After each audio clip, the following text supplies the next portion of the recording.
Hi everyone. Today we're talking about multi-dog families. I'm Emma Austin. I'm a dog behaviourist and trainer at Harmony Dog Training.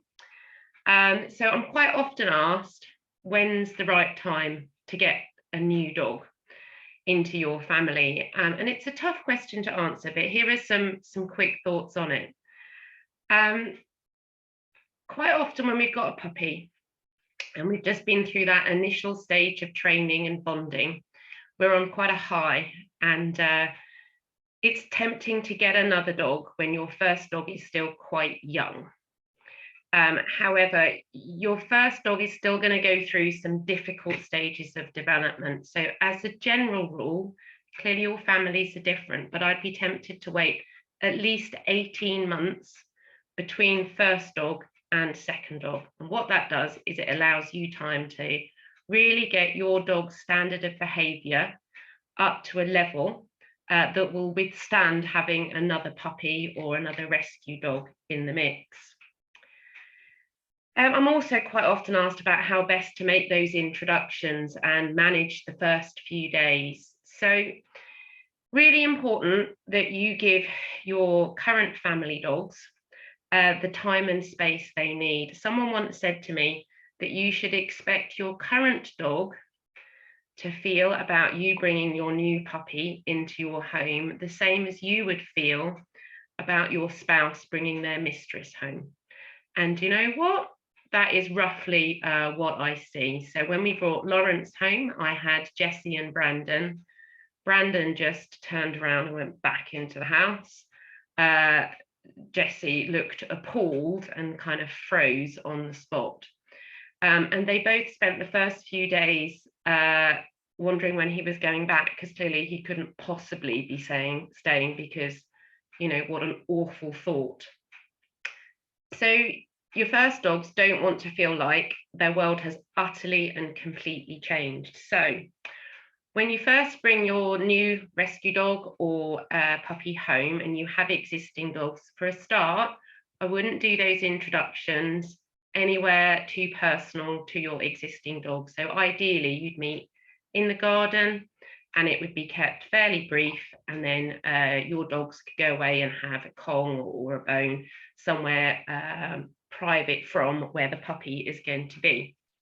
And those boundaries at home are really important for the first few days, just so that your existing dogs and your new dog aren't forced to sort things out for themselves.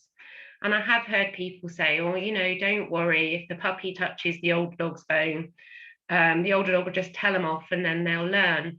But in fact, while your puppy is so young or your new dog is so new to you, a lot of really critical things are happening inside their brains. And certainly for a new pup of less than 16 weeks to be told off by the existing dog could change their whole future relationship with other dogs. So you want to be really careful and just protect everyone from getting in that situation. As far as first walks go, it's ideal if you can get your puppy used to wearing a collar and a lead in the garden, and then go for short walks without your existing cohort of dogs. Now that is because your current dogs are used to having a very particular relationship with you on a walk. Let's face it, for most dogs, walks with you are the high point of their day. And straight away adding another dog into that who will take the majority of your time and attention is likely to create a little bit of ill will. So I would prepare yourself for, say, 1 month of separate walkies. For a start, your puppy, if they're very small, won't want to go very far, and your existing dog will want to go a lot further, but it allows you to get your new dog up to a standard of training with you that will allow you to work all of the dogs together. And I'm sure if you're looking at acquiring multiple dogs, you've got that idea of going out on that beautiful walk where you have like 3 dogs one side, 2 the other, and everyone's walking in formation. And you only get that if you really do protect your pack and introduce new dogs very carefully into that pack, rather than just letting it be too much of a free-for-all. On the topic of free-for-all, we should just touch on toys and sharing.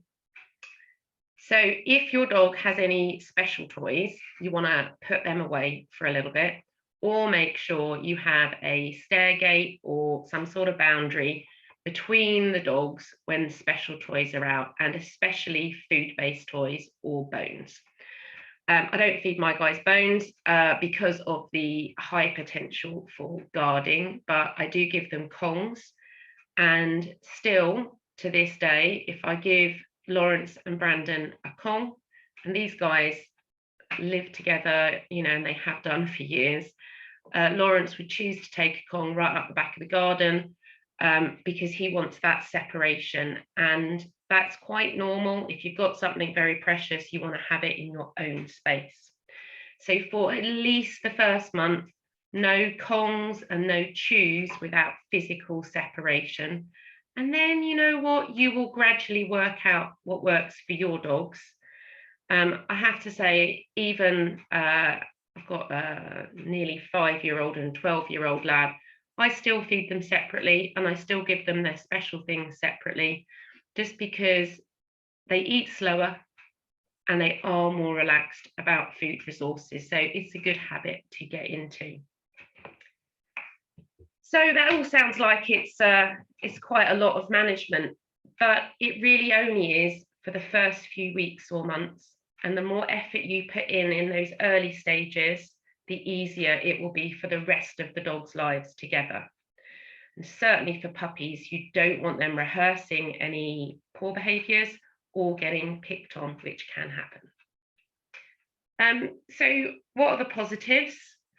For your dogs and for you, there are some massive positives. I literally love watching my guys go on a walk together.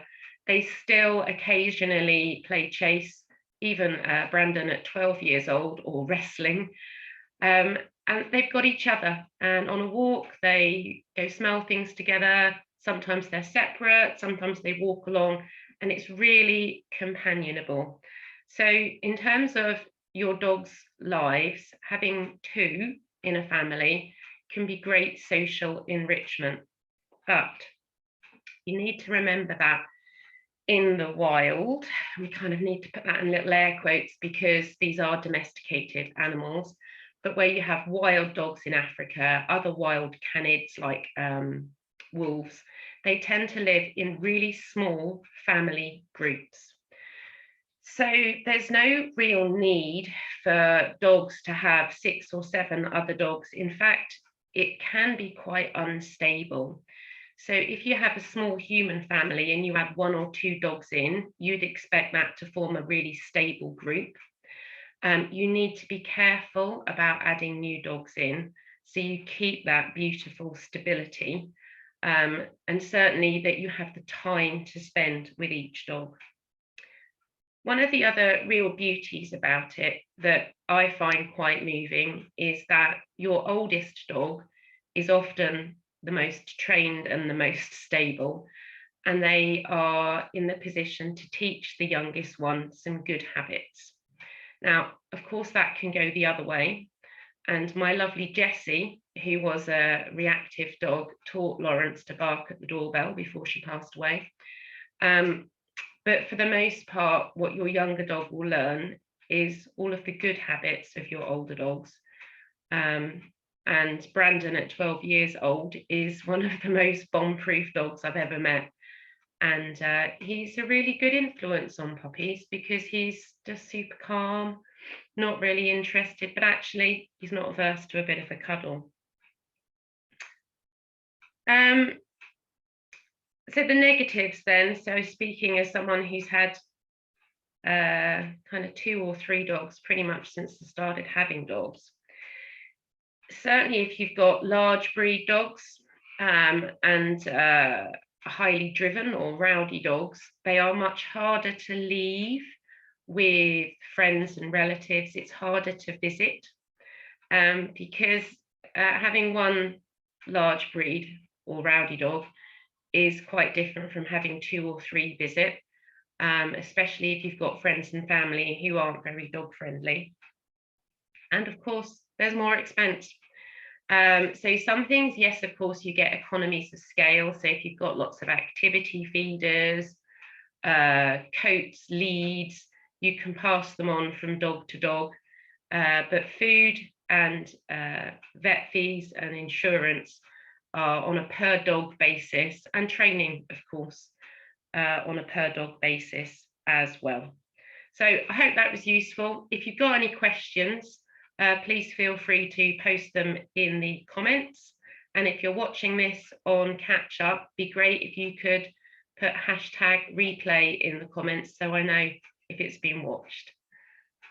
Any questions, let me know. I hope to see you all soon. Bye for now.